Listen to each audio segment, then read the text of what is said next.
never catch a shooting star. And tell me, how high did you soar? Ever felt like you were dreaming, just to find that you're awake, and the magic that surrounds you can lift you up and guide you on your way. I can see it in the stars across the sky. Dreamt 100,000 dreams before, now I finally realize. You see, I've waited all my life for this moment to arrive, and finally I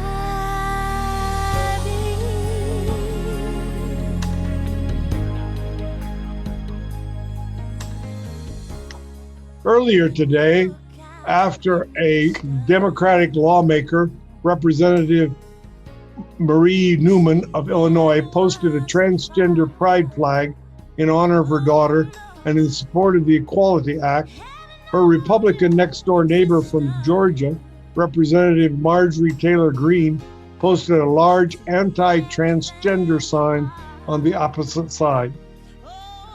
Plus, Greene released a video attacking the trans daughter of the other congresswoman, saying, "Your biological son does not belong in my daughter's bathrooms, locker rooms, and sports teams."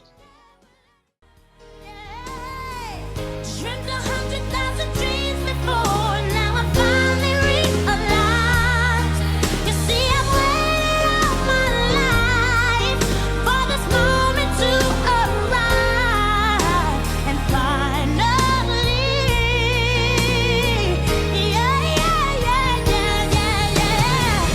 I believe in the impossible. If I reach deep within my heart, overcome the obstacle, won't let this dream just fall apart. You see, I strive to be the very best, shine my light for all to see. 'Cause anything is possible, oh, when you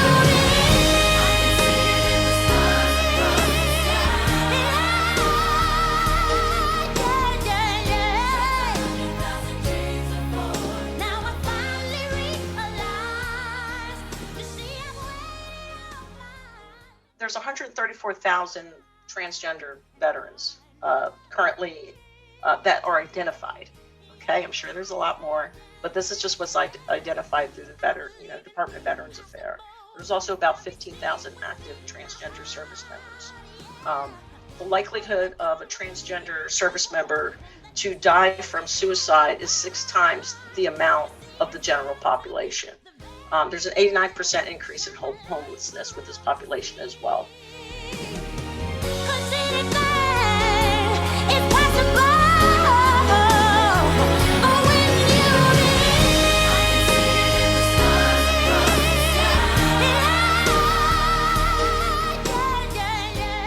Imagine a world in which you were born into and are punished simply by the color of your skin, your gender, or your sexual orientation. Moreover, imagine a world that consistently ignores you constantly because you cannot help or change the color of your skin, your gender identity, or who you were born to be. America is broken and lacks the compassion to recognize the civility of a people who are simply born to just be.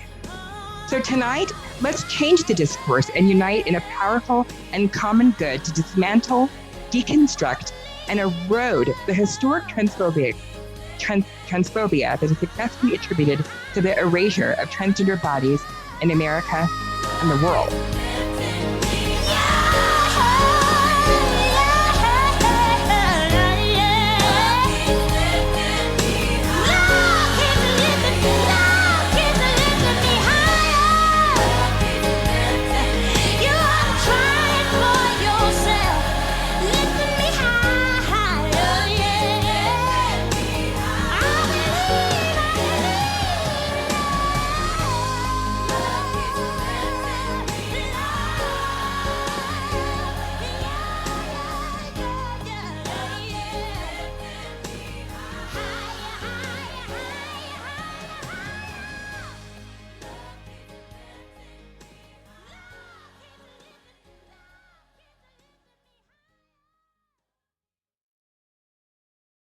Thank you for being here tonight.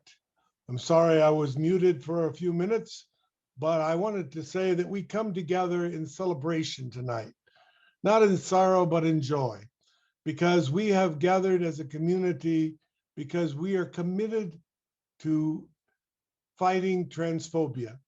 We are committed to working together across this country and literally across the world in making this a more humane place for all human beings. We have gathered a wonderful cadre of people on this webinar tonight, and we have secured great leadership throughout these 3 sessions, led by Ms. Savannah Sandberg. We have always begun each night with prayer, and tonight we are very privileged to have with us the Reverend Sharon Langfeld of Christ Church in Denver.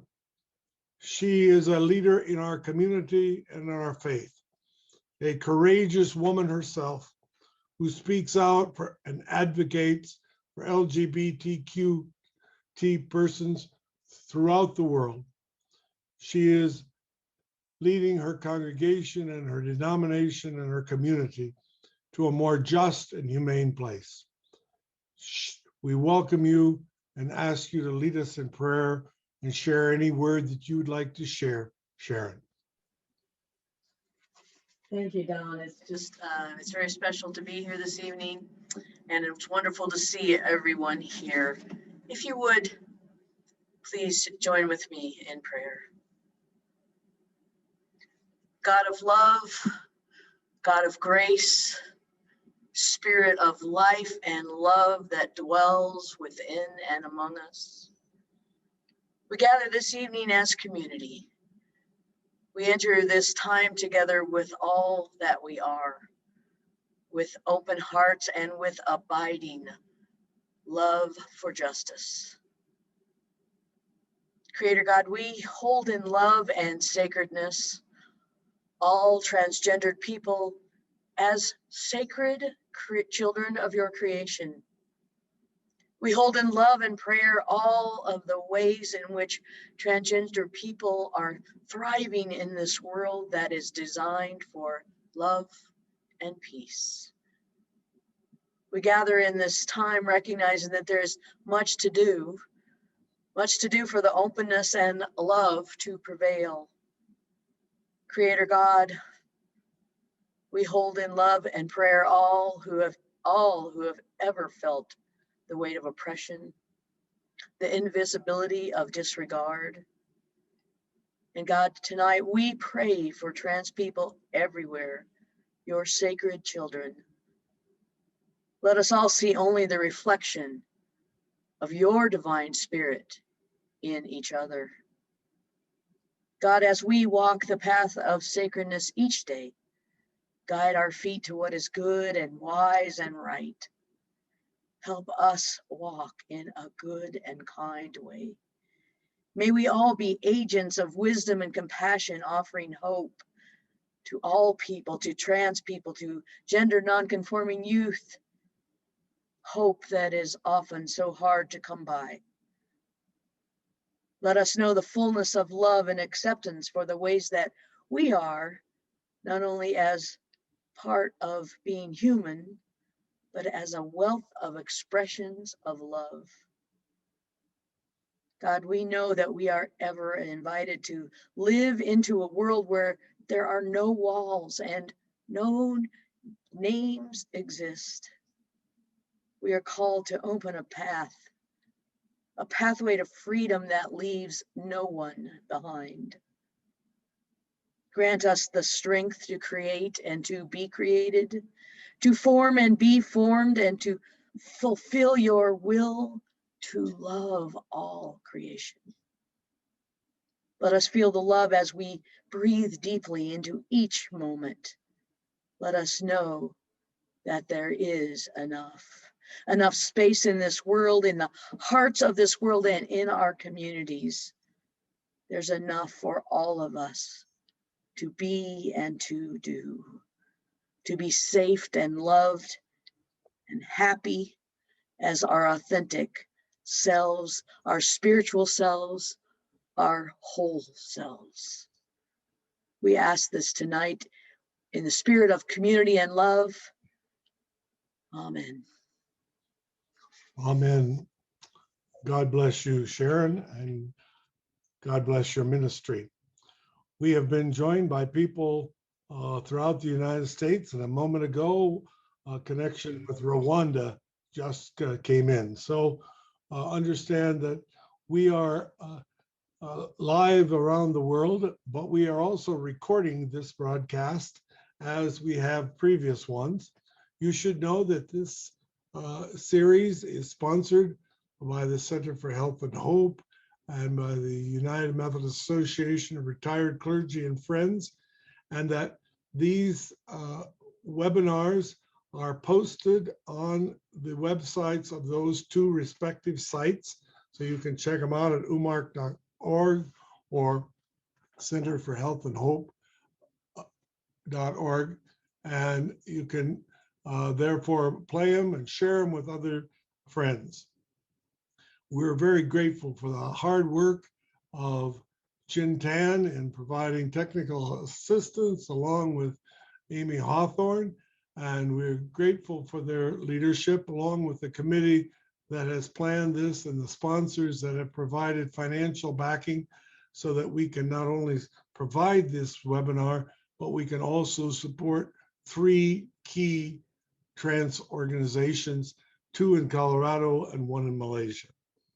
At this time, let me turn the program over to our esteemed leader, Ms. Savannah Stenberg, who will provide direction for the evening and explain how the program will proceed. Welcome back again, our dear colleague and friend. Thank you, Don. And finally, an evening where Savannah is slowing down. So I thank you all for your resilience and your strength, as I am traditionally a very fast speaker. But today you have a very reserved and calm Savannah. So good evening and welcome. As we encroach upon our final webinar, among a powerful set of 3 webinars from February 11th until today, March 11th, 2021, also on the precipice of so many breaks. Here in Colorado, we're about to prepare and brace for a record winter blast on Saturday, which would be my 44th birthday. Ironically, is a powerful positive metaphor that symbolically creates a message of love, like Reverend Sharon prayed for us tonight in the opening remarks. So that message of love has a long-lasting call to action for positive change. The stories that you've heard over the last 6 weeks have been an ethnographic cultural paradigm in which the exploration of coming to know who we are as trans individuals have ultimately been a privilege. Our stories share a journey in which is twofold. I've had the blessing of living 2 lives. All too often in this world, many individuals will only live 1 life. For transgender individuals, we live 2 lives. From the age of 0 to transition at 21, I was born a cisgender male until January 2000 when I transitioned to a female. As a part of this journey, I've had the ability to find out what is my story, and moreover, what will become of my legacy. And all throughout that journey, I have realized that the brokenness of physical appearance discrimination is rooted in a pattern of historical discrimination and dislike for simply just being who we were born to be. So tonight, we move away for something more positive, and that message again is love. But first, we must give credit where credit is due, to God for making the impossible possible. Next, to Don Messer, Elaine Blen, and Sue Brown. Thank you for all that you've done to make this committee possible, for your continued committee service and passion to make the impossible possible. A special deep-seated thanks for Amy Hawthorne, our administrative specialist who handled over 108 registrants across 6 weeks, across the span of 3 different tabs, and communicating and corresponding and sending out email after email and just connecting in a way that's been very, very heavy. And for that, Amy, we're truly grateful for. To Chen for being an amazing computer graphics engineer, and your amazing artistry has to set the stage for so many possibilities as we move forward from just this event and just these webinars. So from the bottom of my heart, thank you to our pastors that have left us with powerful messages, to our presenters, Jonah, who couldn't join us, Maria, who couldn't join us, to Jackie Grujon, who's here tonight, thank you. May our stories leave you all with a sense of love, change, and a call to action to practice love for those who just simply are. Thank you for making the impossible possible. Recently, our last webinar shift was under construction after being prompted from an incredibly poignant question. The question that was asked upon us was, how will you move forward? Thus, a new theme was born: what will become of our legacy and why? According to a 2017 peer-reviewed article published by the UCLA Institute of Law, nearly 2% of Americans between the ages of 13 to 24 have recently identified or are identifying as transgender in the United States. Again, 2% of the American population between the ages of 13 to 24 are identifying as transgender. The impact for this shift demonstrates that we are here and we exist. Therefore, the call to action tonight is to ask for compassion, purpose, and there's that word again, love. As we delve into this topic, finding your voices and practices for youth during transition, you will see an overview of topics tonight. We will break away from the traditional breakout group session because we really want to connect with all of you more on a one-on-one basis. And from this connection, you will hear the stories of Jackie Grujon again, as she shares her transition, myself, Savannah Sandberg, as I share my transition. Also, at the end of the session, Amy Hawthorne will be sending out a list of resources specifically for parents who have children that are identifying as transgender, and the how-tos with the effective steps and practices for treatment, how-tos for counseling practices for parents' own individual issues with confronting and dealing and accepting transgender children, and moreover, a call to action for educational change and growth and love. So Chin, can we please show the agenda so that I make sure that I'm covering all the steps one by one, please? And as you all see, please feel free to utilize the chat to ask questions. In section 5, overarching questions, the audience will be asked a series of prompts, and those prompts will range from gender constructs, resources for youth, literacy, a conversation and discussion regarding I Am Jazz, who is Jazz Jennings. So we have a very robust program this evening. And moreover, we want you to sit back and learn and enjoy as we educate you on the intricacies of being transgender and how to shape the future of our youth. Next slide, please. As you all see, yeah, perfect. So we're kind of catching up here. Thank you, Chen. In terms of a little background analysis for today's call, I wanted to show you all a little bit of brief history of my education again, for those of you who couldn't see. Let me slow down again, Savannah, and recenter. Here's my bio. I've had the fortunate opportunity to really envelop and take education as a bright line to advocate not only for myself. When I first transitioned, I began to see the intricacies of how important it is to get an education. I learned that education would be the bright line and golden key to the successes in my life. Next slide, please. Jackie Grujon. Jackie, would you like to talk a little bit about yourself?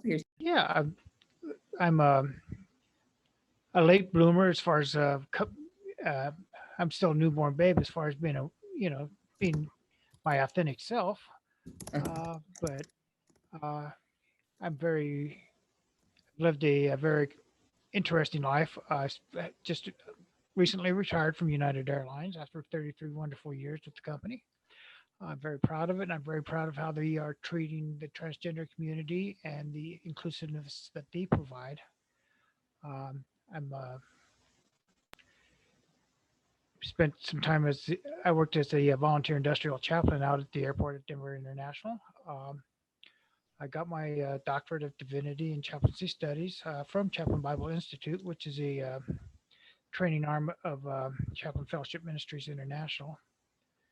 And I work with Wheat Ridge United Methodist Church in their LGBT outreach program. And I have for the last 16 years now. I've been a chaplain of Chaplain Fellowship Ministries, and about 6 years ago, I attained the rank of Master Chaplain. Like I said, as far as being, my transition, it's still fairly new. There's still a lot of things I'm dealing with, and a lot of things I'm learning, and a lot of things I'm coming to terms with myself, working with my doctors for my progression, working on my letters right now for my surgeries. And so, I'm still a work in progress. Of course, I'm always a work in progress, but I'm just thankful to God for giving me the life that I've had and the experiences that I've had, so that I'll be able to serve them in a very unique way. Well said, Jackie. Thank you. And as I was stumbling briefly and getting a little bit nervous, I began to really listen to Jackie's story. And there's one thing there's a connection here, and education is paramount. Education and religion and passion. So you hear these themes that start to arise as we're telling and sharing our stories with all of you, and it rests upon religion and identity. Since 2015, I've had the fortunate opportunity to be a member of the Park Hill United Methodist Church with Pastor Nathan, and now recently Pastor Laura over the last 7 months. And religion has been a strong arm to support and rebuild my soul, my commitment for passion, and my commitment to finding love for myself and for God. It's really ironic that religion has also been used as a strong arm to tell me that somehow I'm going to hell. That I cannot be my authentic self unless I was born to be the person that I was biologically meant to be. But what I have found in my voice at Park Hill United Methodist Church is that I can only become my authentic self when I truly face who I was meant to be, and that's Savannah Sandberg.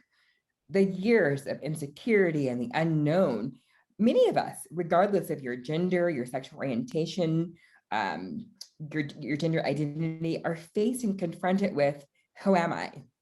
44 years later, and I'm still asking that question, who am I?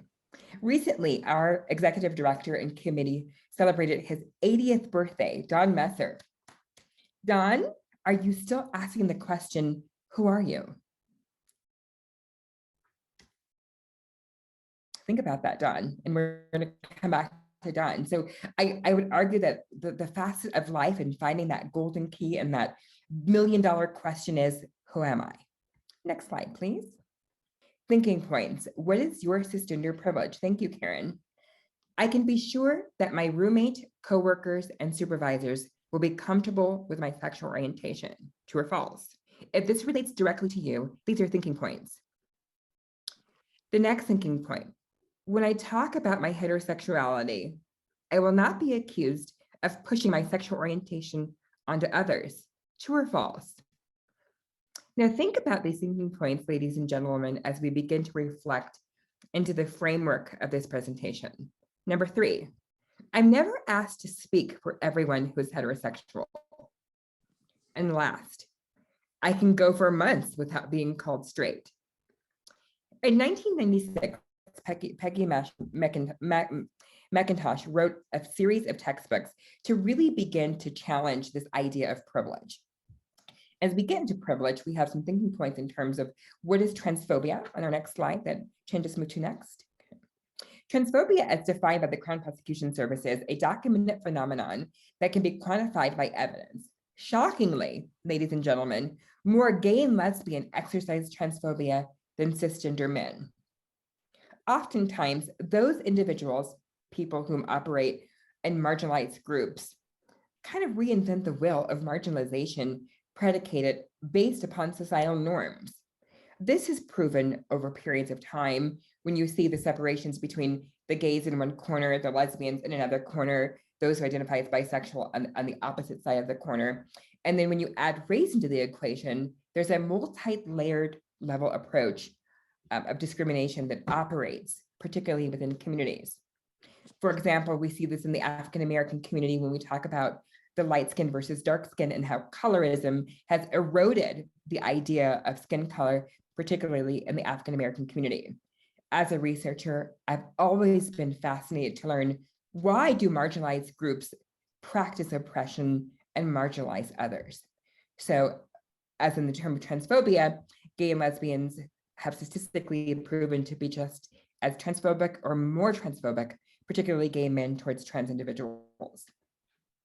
Our next definition is compulsory heterosexuality.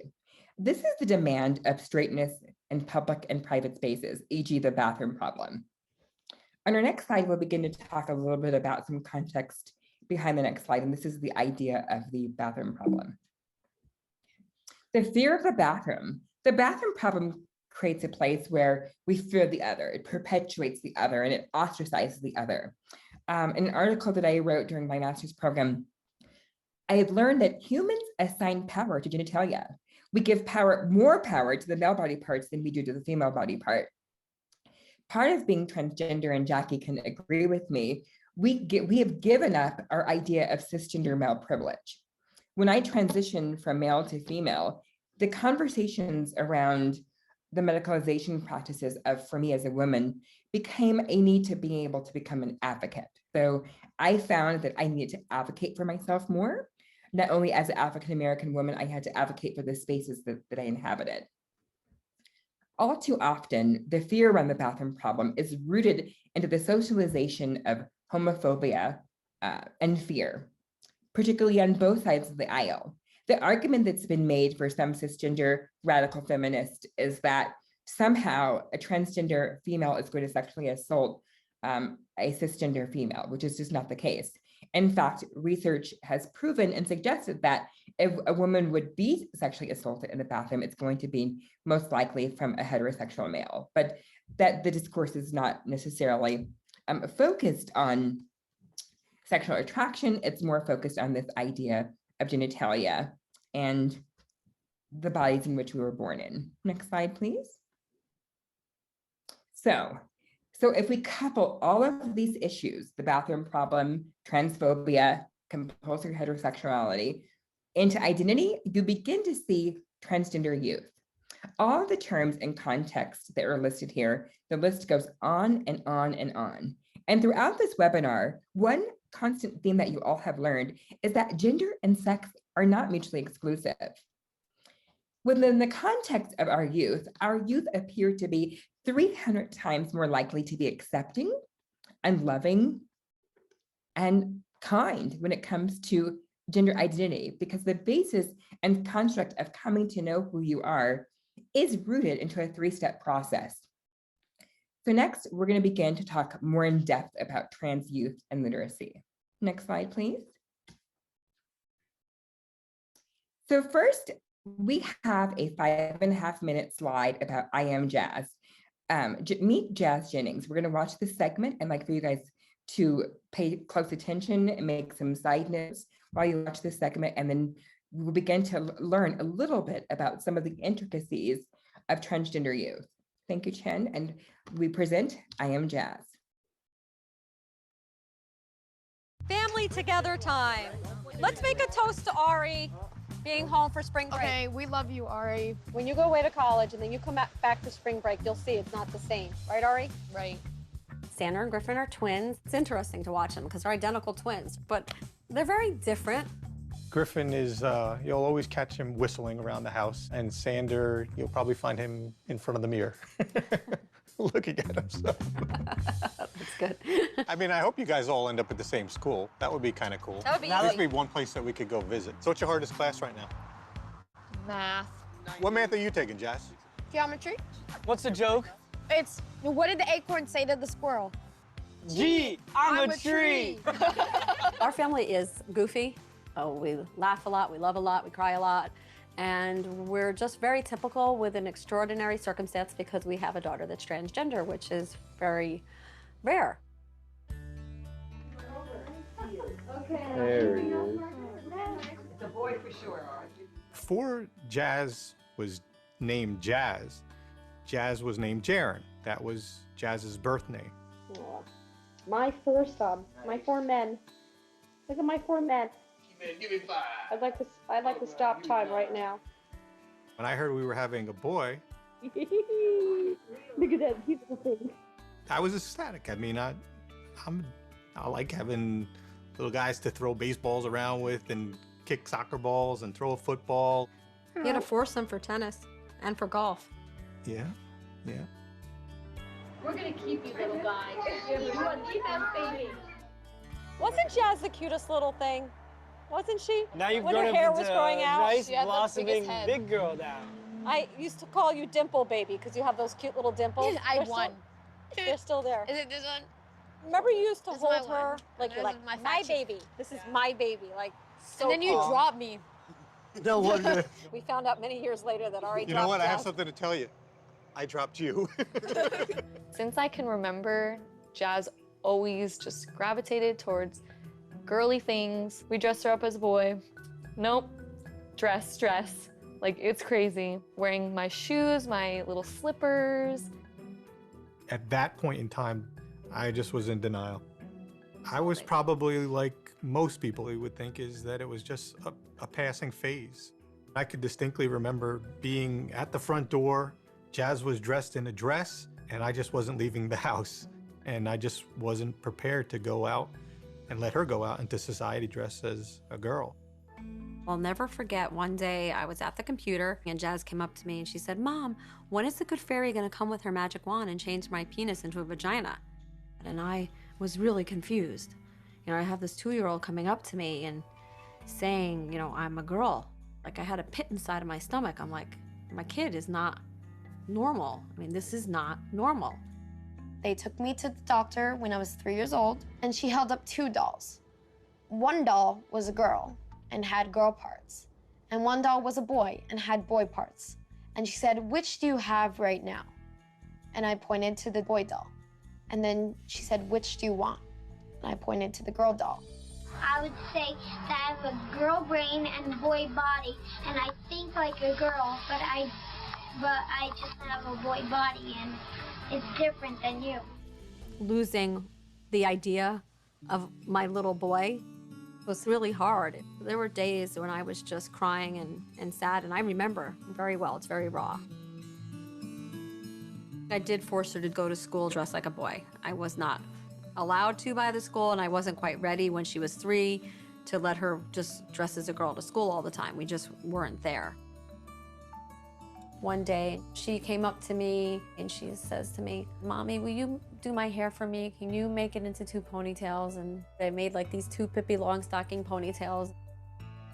She was so cute, and she just looked at me and she says, "Mommy, I love you, and I love my hair." And every time I say that, I just never forget her looking up at me, and she was so happy. And I got it. I was like, okay, I'm gonna do whatever it takes to make you happy.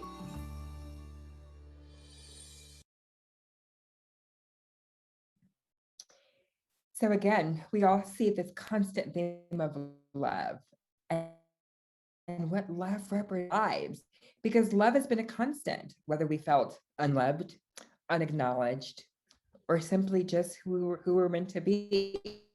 Love has been a constant theme and continues to be a powerful theme that's transformative. Next slide. In 2015, when I was finishing my thesis at the University of Colorado, Denver, Dr. Omar Swartz and I began to extrapolate some data so we could see and articulate what is the socialization process. And as a result, here's what we've learned, that during the process of sexist, cisgender, or transgender individuals, when one is socialized in society, it's through 3 phases, our youth years, our teenage years, and our adult years. As you can see in the transgender socialization model, the youth here would begin to recognize our age. We're 6 years old, we're 7 years old, and we could begin to ask questions like Jazz did in the previous segment. Who am I? My body looks like a boy, but I really feel that I'm a girl. In Jazz's diary, we all see photographs and video montages of Jazz's transition from the age of like 5 and 6 years old. And clearly we see a young girl who's trying to matriculate and find herself, trying to describe the language, but still confused because the body isn't matching the brain. So we've asked researchers, particularly over the last 60 and 70 years, to move away from this idea that gender is somehow specifically a social construct. One can see, particularly in Jazz's journey, that yes, gender is a social construct, but she grew up in a house where it was predominantly men and just her mother. So she wasn't socialized or constructed to perform the norms of what would be expected to be of a young girl. Jazz clearly identified and was hardwired to believe at the ages of early of 3 that she was a girl. Next, the teenage years. This is when puberty comes and hormones start to erupt from the age of from 6th to 9th grade, and sexual attraction is developed. And then gender identity becomes more of a quest of, I am now this new person. And finally, phase 3, being an adult. This is where you begin to deconstruct, what are my opportunities of family? How do I define what is a family? Moreover, who am I going to fall in love with? Additionally, what are some of the societal norms? And what remains a constant theme in all these is physical appearance. Is my hair real? Do I present more passing? Do I have the physical attributes that a woman would naturally embody? And this is really important when we look at this adult spectrum here, particularly on this theoretical socialization model, is because for the cisgender individuals on this call, and I say to all of you, what would a woman represent? Who does she look like and why? And for the men, what would a normal cisgender male look like and who does he represent? Next video, please. In the following video, you guys will begin to see Jazz's prep for surgery. And this gives some context of some of her journey and being able to finally have and begin the steps for her medical procedure.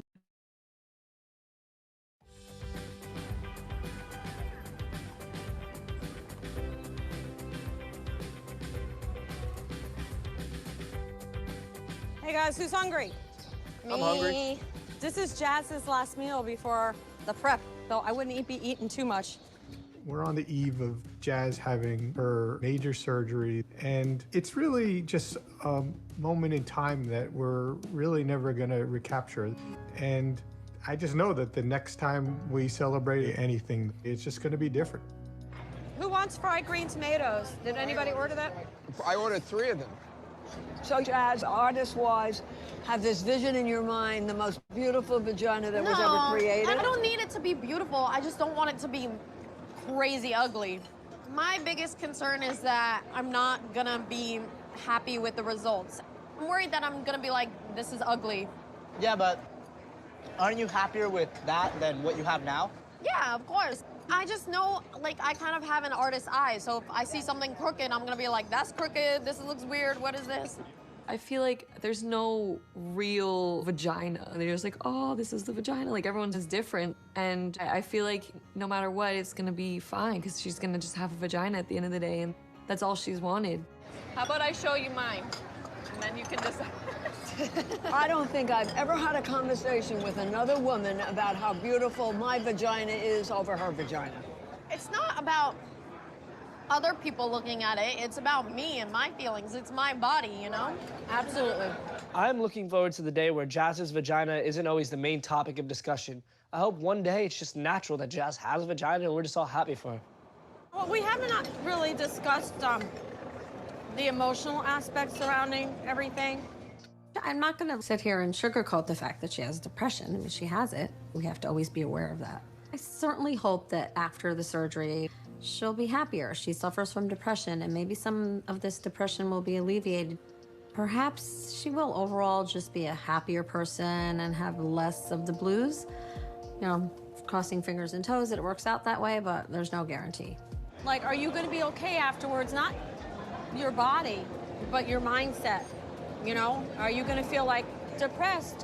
Why do you think I would feel depressed? Because you already suffer from depression, and now they say that a lot of people can be depressed afterwards, and it's going to change your dynamic. Your hormonal dynamic is going to be different. We don't know till it happens, honestly. I know her hormones are going to be fiddled with now, and it is common for people that have this surgery to be depressed afterwards. And what about somebody that already has depression? So it's a major concern of mine. I'm worried about how you're going to be. I don't know if after the surgery, I could come out of the surgery as a totally different person, like I said, or I could come out as the same Jazz, just with a new body part. If Jazz is feeling good about herself, then I will be euphoric. If Jazz is down in the dumps, it's going to break my heart. I'm really just not overthinking it at all. Good, and you shouldn't. Go with it. I don't think surgery is a total panacea for Jazz. I think it's the missing link that will make her feel more complete. Will it solve all her problems? Will it immediately snap her into being singing in the rain and carrying on and joyous and never being moody again and depressed? Because who is that? Who is anybody that way? Anesthesiologist, how are you? I'm good, how are you? I'm good. Jazz, nice to meet you. So I am your transgender anesthesiologist. Awesome. I prefer her name is Nick. So I'm Dr. Nick or Dr. Hurt. How lucky are we to have these incredible doctors, two who know what the trans experience is about and know what Jazz is feeling, to be in the room with her. I mean, that's positive energy, and I know she believes in that. So this is good mojo for Jazz. When I was 2 years old, I had a dream of the good fairy coming to change my penis into a vagina. And today that's finally happening, and I feel like, you know, Dr. Marcy Bowers is the good fairy, and now my dream is coming true. No, I am not nostalgic about Jazz getting a wish for a vagina. She wanted that good fairy to come so many years ago. And I think inside me, if I could have waved the wand and gotten it for her, even earlier, so that she didn't have to sweat out not having the normal adolescence, I would have. There are no words to describe how incredible this moment is. I feel like I have been envisioning this day my entire life, and now it is finally happening, and it is just so surreal that it's all occurring right here, right now. Now it's time. You'll do great, Chase. I love you. Love you, Dad. I'm just overwhelmed that it's happening. I just don't want her to see me like this. But this is a huge thing. Oh, she waited for this for so long. And it's here, and I'm just happy for her. Feels like a dream. Yeah, coming true. Coming true. It's been a long, long journey, and there's been a lot of things that have gone on to get to this point. The boy for sure. We're gonna keep you, little guy. Jazz always just gravitated towards girly things, wearing my shoes, my little slippers. I was like most people who would think is that it was just a passing phase. I have a girl brain and boy body, and I think like a girl, but I just have a boy body. And I do feel like there's been a lot of bumps in the road. Does that make her into a freak? You may as well kill yourself back where I come from, trying to date at school in your condition. That kid has he has it's a male. It's disgusting. I wish I could take some of this away. You know, I wish she could just be. We're at a key point in the journey. She's a whole person already. This is just something that she's always wanted.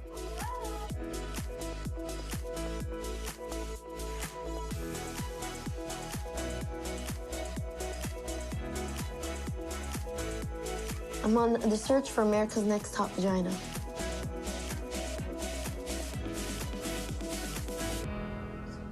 Where we're gonna give kisses and hugs. Love you. Love you.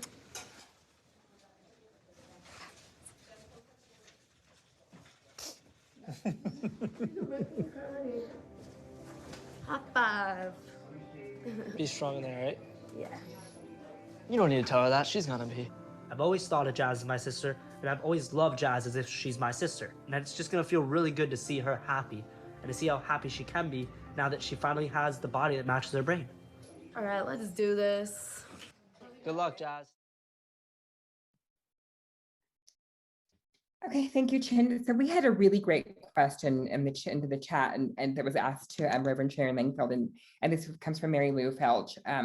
Sharon, do you think the person who used the word transphysical was trying to describe the physical surgery? I asked a friend if her trans wife was transsexual or transgender, meaning post-surgery, and she said that wasn't how the words were supposed to be used.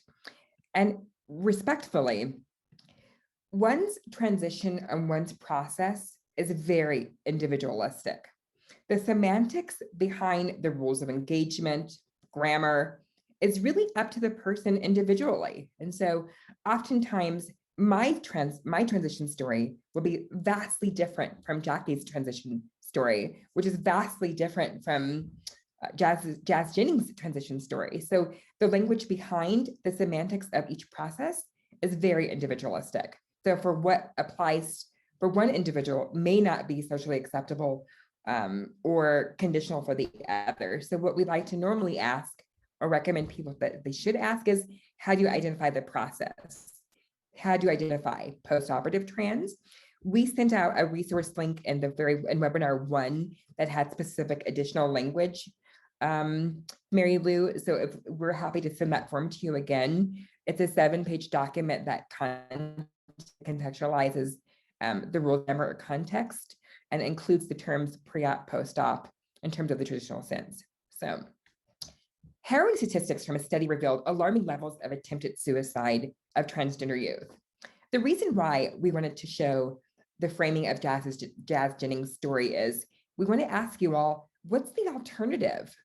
If we as individuals and parents don't begin to listen to our transgender children, the alternative is suicidality in some cases. Harrowing statistics from a study recently published by the American Academy of Pediatrics revealed alarming levels of attempted suicide among transgender youth, with the highest rates among transgender boys and non-binary youth.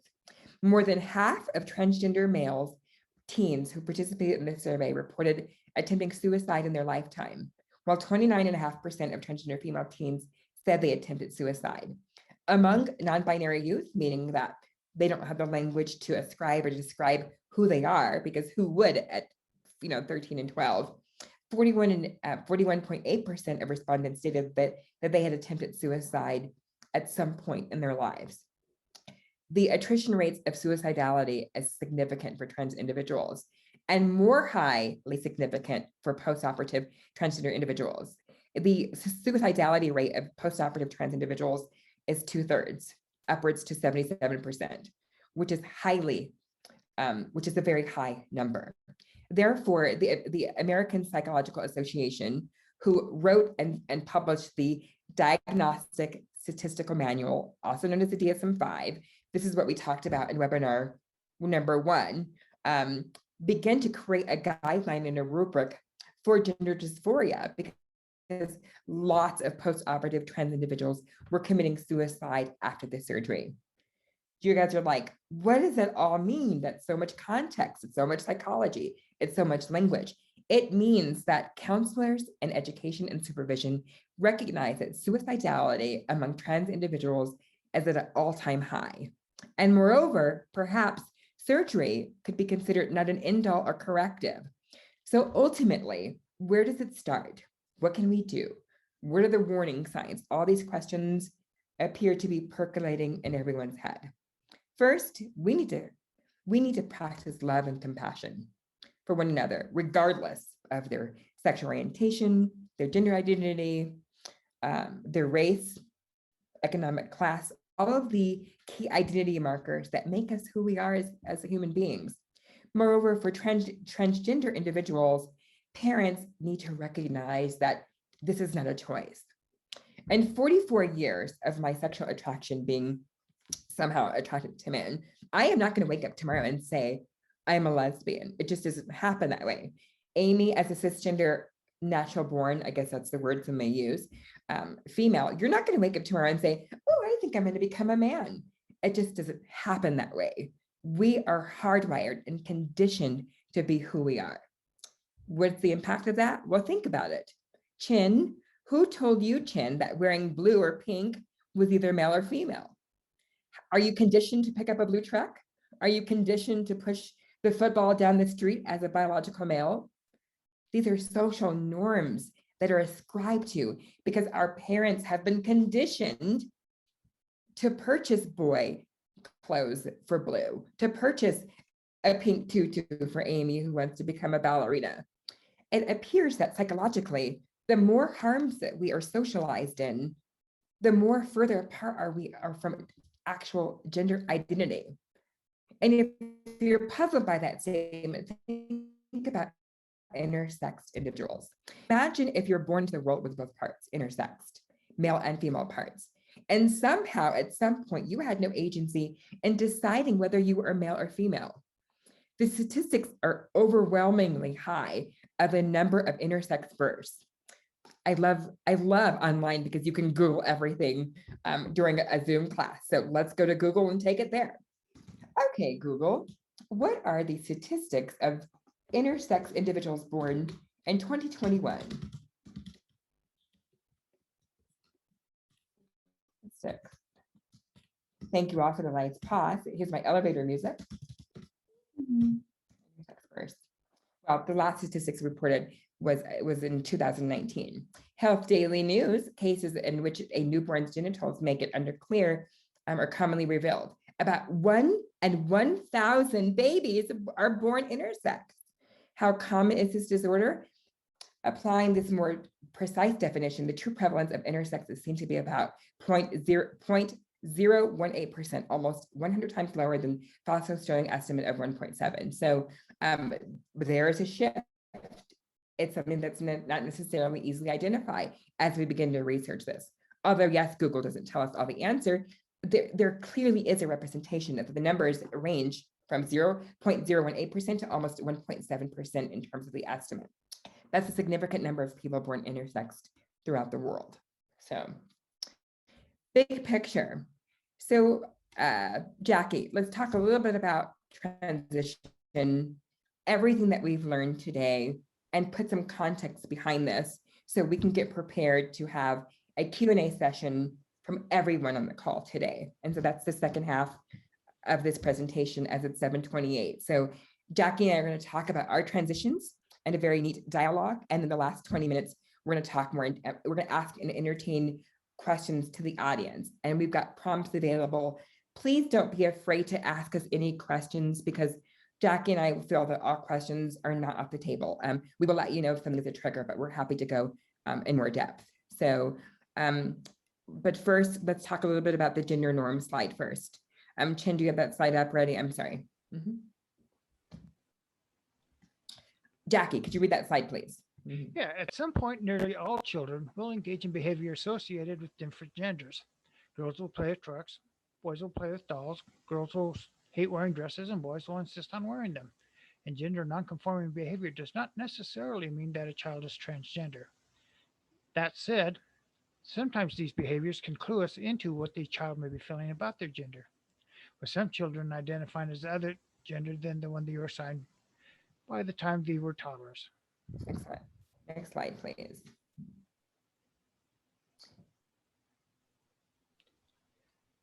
Okay, and the yeah, go ahead, Jackie.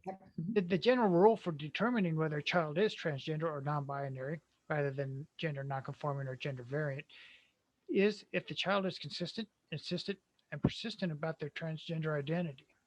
In other words, if his 4-year-old son wants to wear a dress or says he wants to be a girl once or twice, he's probably not transgender. I'm going to argue that point later on because I have, but if your child who was assigned male at birth repeatedly insists over the course of several months or years that she is a girl, then she probably is transgender. And children who are gender non-binary, in other words, they do not feel that they are a boy or a girl, but perhaps a little bit of both or neither, may not have the words at a very young age to capture that feeling. But over time, it may become more clear to them and ultimately to you that they are non binary versus a trans girl or a trans boy. So excellent. So some really clear, definitive language between transgender, gender binary, and non-gender binary, right, Jackie? Yeah. So Jackie, you were going to talk a little bit about the definition of the impact of that information. Go ahead. Yeah. Well, one of the things, where it comes back down to love and listening. I mean, if you only say it once or twice, all I had to do was, by the second time I told my parents, how I felt, I'd been so shamed and, so shamed, by their response, that I never said it again, even though I felt it, and I ended up hiding it almost to my detriment. You were talking about suicide a little bit earlier. My middle name that I chose for myself, Lynette, was after a very good friend of mine in high school who talked me back from the brink of suicide. I was in a very dark place, and she talked me back. And I chose to honor her by using her name for my middle name. Thank you, Jackie, for sharing. And that's deep, everyone. Like Jackie, I have been in that place. I have felt predominantly unloved by a family by design, simply because I didn't have the vocabulary to describe who I was meant to be. Again, that theme of love. We spend so much of our life searching for love, and little do we know, it's right in front of us. So with a call to action to lean into religion and say, how do I love myself? How can I become my authentic self? Pastor Sharon talked about being our authentic self early. And so among those statistics are individuals, trans individuals, non-binary, gender binary, that have searched deeply for the meaning of love and how to feel loved for simply being who we were born to be. Each transgender person's transition is highly unique and highly evolved. And so the things that set us off are the triggers between pronouns, between recognition, between acknowledging who we are as an individual and how we identify. So Diana writes, we've got some few conversations popping into the chat, so I'm going to bring them up. Mary Lee writes, it's my understanding that in order to get people the resources they need, psychologists need the option of the diagnosis of the DSM-5. It is similar to autism spectrum disorder. People on the autism spectrum do not think of it as a disorder. Excellent point, Mary Lou. I have often taught this, particularly in my classes. Imagine if you had diabetes, and all of a sudden that classification needed to be approved by the DSM-5 to say, Susan Brown's addicted to sugar. Then all of a sudden there would become this social script to say, now, as a result of your sugar addiction, you need to get insulin. And so the discourse and the language, although helpful, also stigmatizes trans individuals. So at the same time, yes, we need the DSM-5, it is helpful. The semantics behind the language creates a barrier that adds another multi-layer level of systemic oppression, psychologization, and flat out stigma that's unfairly assigned because I am being my authentic self. So would someone need to be diagnosed in the DSM-5 to get their insulin? No, just as much as I would want to be diagnosed in the DSM-5 to be my authentic self. Where the DSM-5 comes in is as a safeguard to protect people like me from committing suicide if we were recognized as people. One of the harms that the DSM-5 has done historically is to classify us as a sexual deviant behavior, or to say that somehow my identity is crazy and out of the norm. So it's a catch-22, which creates a double standard. I just articulate that I wish that the measures were much more inclusive behind the semantics, because language and words matter. Jackie, would you agree with that? Oh yeah, I mean, when we were talking about it in the first segment, I called the DSM double-edged sword. Right. But well yeah. said. I was looking at this thing with Okay. Diana. Yeah, Diana says, I get so frustrated with gender discussions, always having examples of kids revealing their gender when they are little. My child appeared completely cisgender in every way until 7th grade, and all examples by gender speaks focus are on young children, knowing when they're young. It really leaves the rest of the stories outcasted. My internet's misbehaving, well, I'm sorry. I continue to feel left out of the trans support world by the constant focus on young child stories. I'm sorry, Diana, that's been your narrative and your example. And so, we own that and we don't compare someone's journey versus the other. However, for many of us, where we can save lives is for youth that are identifying as transgender. And it's really to make the argument that being trans is a choice, that somehow we choose this throughout our lives, throughout our lifestyle. But the research has shown that gender is, in some ways, at least 30 to 40% in terms of identity is hardwired. We don't pick or choose this. And so as we begin to look at a timeline or a spectrum, where can I identify my gender identity? It's as early as we begin to perform gender. Jazz Jennings in that clip began performing her female identity as early as the age of 3. The research has shown it undeniably. We saw the video. And so oftentimes yes, youth are not sure where they are as they identify. And the change is the ability to move forward and change your identity is something that you cannot undo as you age and go through the medical process. However, if we don't acknowledge transgender youth as they're becoming to know and identify that hardwiring identity, then suicidality rates may appear to continue to increase. Jackie, would you agree or disagree with that? Well, I would agree with that, but I also understand that, everybody's journey is different. Everybody realizes in their own time, in their own framework. I was just relaying my experience, when I knew and how I was treated at the time. But there's no saying that you have to know when at a certain age or anything either. It's everybody is individualistic and everybody comes out on their own terms. Well, and surprisingly, I would argue that the medicalization process shouldn't happen until after puberty, between the ages of 17 to 18 for safeguards in terms of deciding because you're questioning. But that's my own personal opinion. It doesn't mean that it should apply to anyone. And to Diana's point and Jackie's point, like each person should have the right to make the medical conscious decision about their identity without being labeled or stigmatized with some sort of social disorder for simply being who they are. Okay, perfect. So at this point, ladies and gentlemen, Chen, have we covered all of the gender norms in this slide? Trans Youth and Services. So if you're looking at some really great books to read, here are 2 fantastic books, Being Jazz. First, we saw the video clips. We must give, parents need to know that 15-year-old transgender activist, YouTube star, and TV personality, Jazz Jennings talks very frankly in her textbook about sexual development and romantic drama, including first kisses, awkward dates, and her memoir, Being Jazz. Jazz is forthright about her difficulties, dating and finding good friends, and about dealing with depression, constant theme.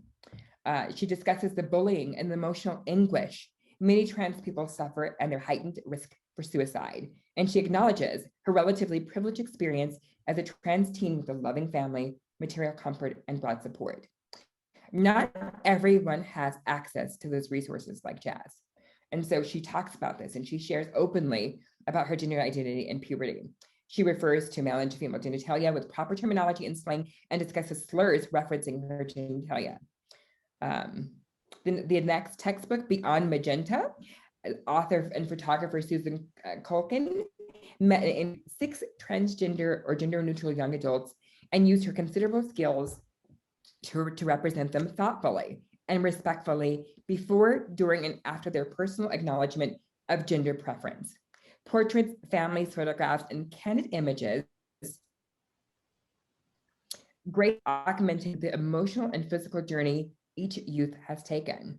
Each honest discussion and disclosure, whether joyful or heartbreaking, is completely different from one or the other because of the family dynamics, living situations, gender, and transition that make these teens in recognition of their true selves.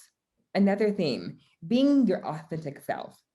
No child, as they're becoming and describing the language of who they are, should be silenced in any process and told that they have to make a decision or wait to make a decision until they're an adult about who they are, because that's restricting the very preference and the very choice of medical agency of the people who we were born to be.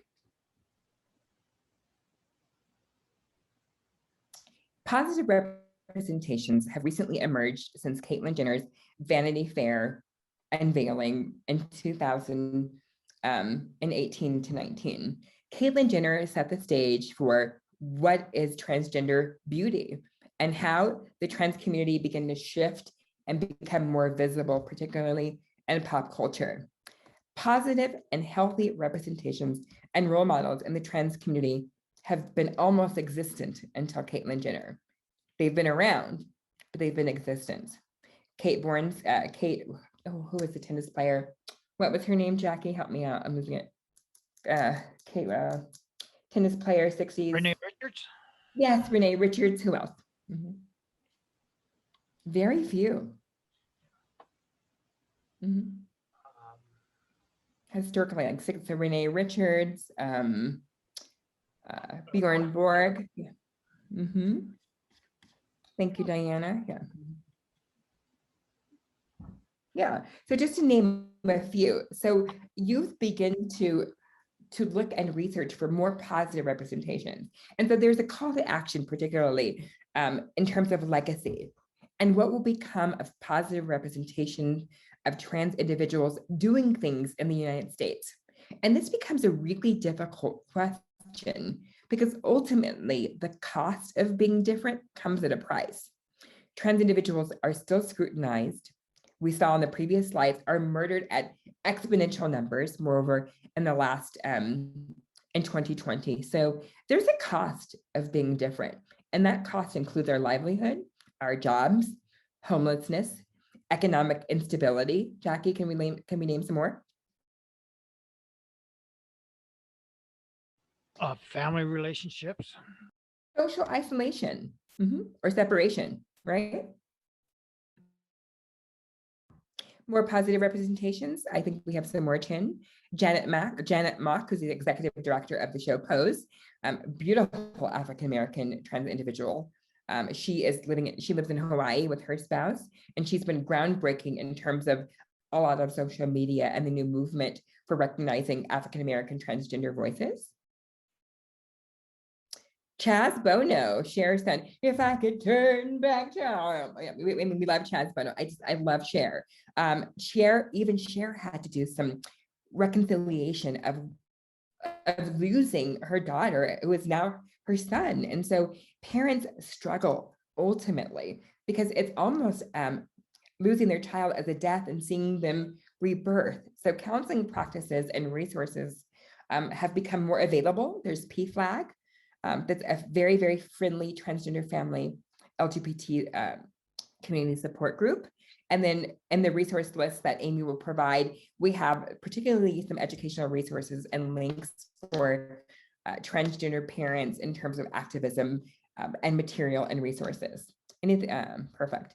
Diana is suggesting an excellent book called Sissy, A Coming of Gender Story by Jacob Tobiah. My wife recommends it and says it helps her a lot. Our son Jonah knew early, but didn't talk with the family until his freshman year in college. So, Sharon was recommending that book to Diana, and you all have met Jonah and his wonderful journey. Jonah couldn't be with us tonight because he is graduating with his engineering degree from Colorado State University. How exciting is that? Another transgender individual breaking down barriers. On this call, there are many firsts. In the United States, there are 11 faculty transgender members at colleges and universities. There is one African-American transgender faculty member who is a chair, and that is me. Sorry.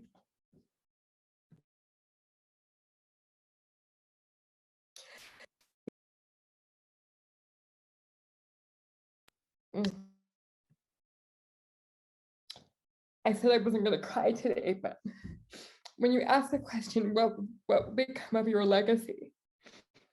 And that is to change the lives of those who've been assaulted or murdered or beaten at the price of simply being who they are. If we don't allow our children to express their authentic self and we put them in a jar like a butterfly, they'll never fly. They'll die. And I say this to all because why is this work so important to me? For an individual who can risk it all for simply being my authentic self, I am here today to transform lives so that many transgender women will not be on that board of murder and will become a distant fond memory. Jackie?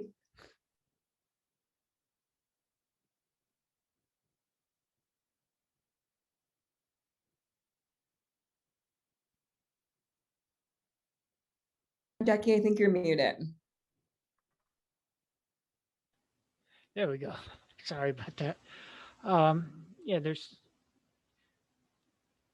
so many things. I mean, some of the battles that I've faced and stuff. I mean, and my big trigger. I mean, I got a couple of them during the second session. I hit some big triggers there for me. You know, the hate and the anger towards our community. The Congress, Senator Green's, the Ted Cruz's, you know, the world, the ones who hate, the one like in the one that in the jazz show we just saw today, you know, you should just die comments, you know, those are the things that I mean, they hurt so bad. And those are big triggers for me. Either it's said against myself or anyone else. And it does really draw a lot of emotion. And that's why we need love, and we need to be able to change society. And we need to be able to show people that we are people, worthy of love, worthy of acceptance. And you know, and that's one of the things I hope we can get through this seminar is just help spread that message, and to say everybody is worthy of being treated as a person, regardless. Well said, Jackie. There's a cost, and I've said this time and time again, there's a cost for being different. And we learned in Course in Miracles that Nikolai Tesla, I've shared this quote, has argued that the only thing that separates us are our fears, our egos, and our beliefs, but we are all one. We all are born and we all die. There's an alpha and there's an omega. When we leave this earth, we take none of this with us. Identity becomes inconstant. And so what would become of our legacy, ladies and gentlemen? In the last few minutes that we have left, we're going to entertain some questions. And we ask you, as you take this information with you, what will become of your legacy? So we might be asking for volunteers. Feel free to ask us questions.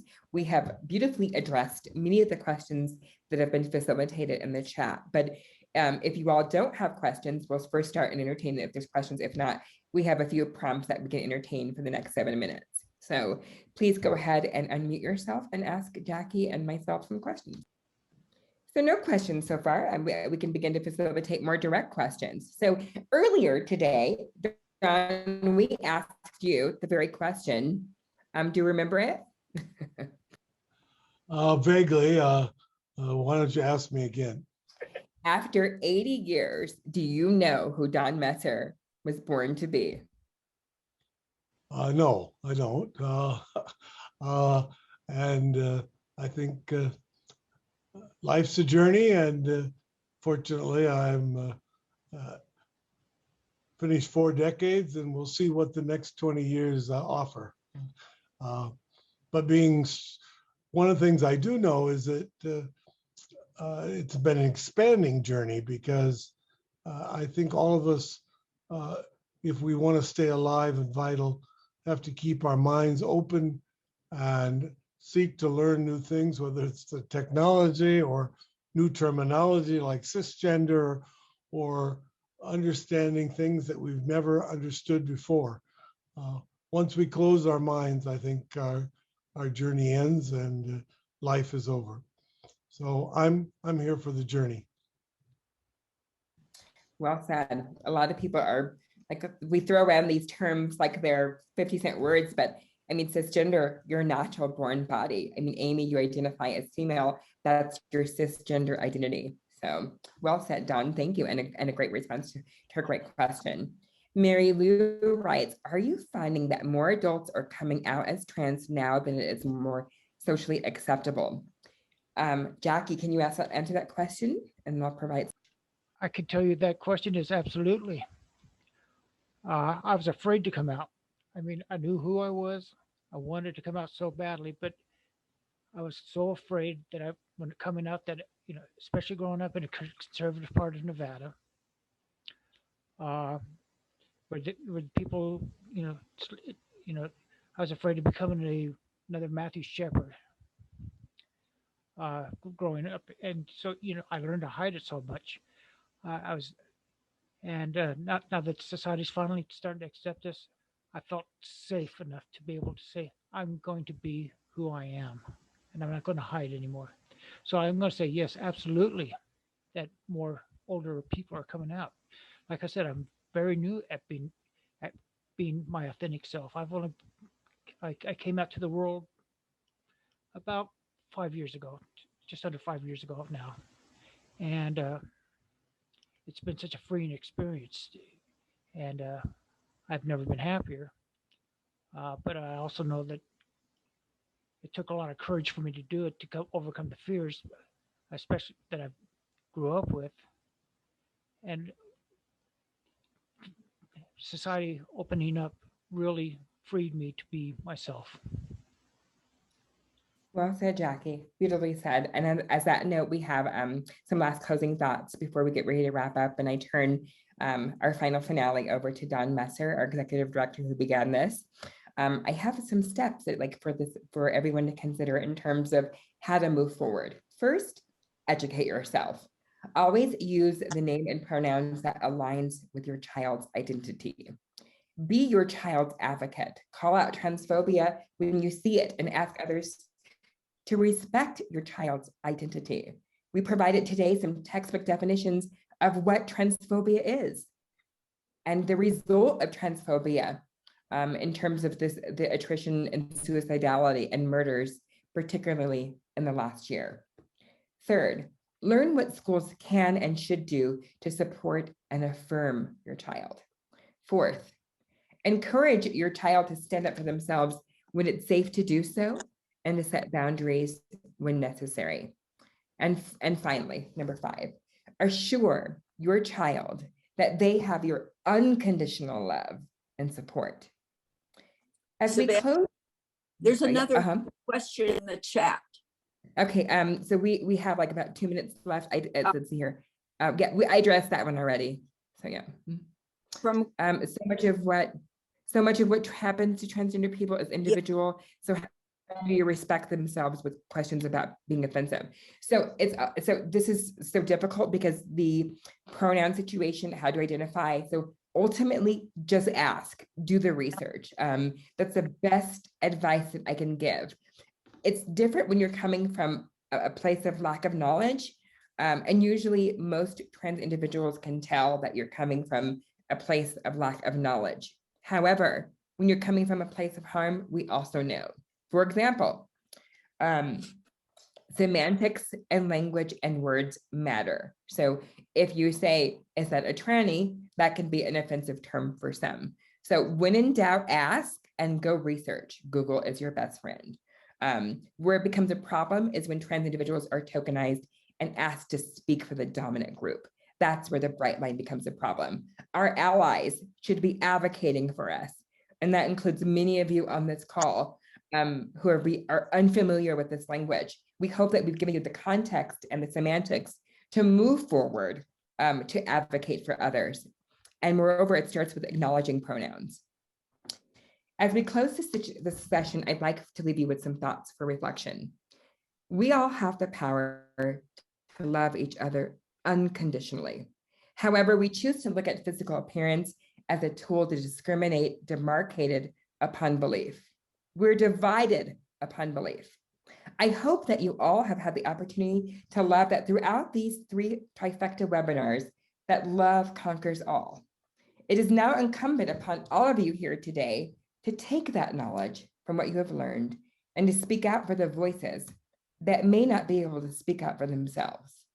Thank you all, and God bless. Done? Take a deep breath, Savannah. You finished, and you have a cheering audience thanking you for the last 3 sessions. Jackie, you take a bow as well for your contributions, which have been courageous and generous indeed. We haven't yet developed evaluation sheets, but I think we will send out to you by email some evaluation forms so that not so much to evaluate the program, but to get your ideas. For example, I see Sharon has suggested a panel of parents would be extremely helpful and getting perspectives and sharing. So you may have ideas of how the Center for Health and Hope might proceed, or how the Association of Retired Clergy and Friends might better serve the church by promoting issues of inclusiveness. So we need your advice and we need your help, and we appreciate very much what you've done for us during these sessions. I want to thank the Planning Committee, my wife Bonnie, Elaine Blinn, Sue, Chin, Amy, Nathan, and all who have participated in every way. I want to thank the nonprofits who are listed here for their support and sponsorship. It takes a village right here in Aurora, Colorado, that has a transaction group, and which some of our funding will go to support. For the 3 church groups listed there, the Christ Church, of which our pastor spoke tonight in prayer, Park Hill, where we had the 2 pastors speak earlier, the Reconciling Ministries Network, businesses, and then these individuals.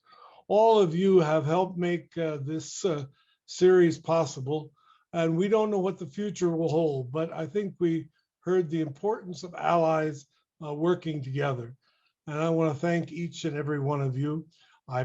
Those of you in the Colorado area, and the Denver area, we're bracing for a storm. The rest of you can be thinking of us.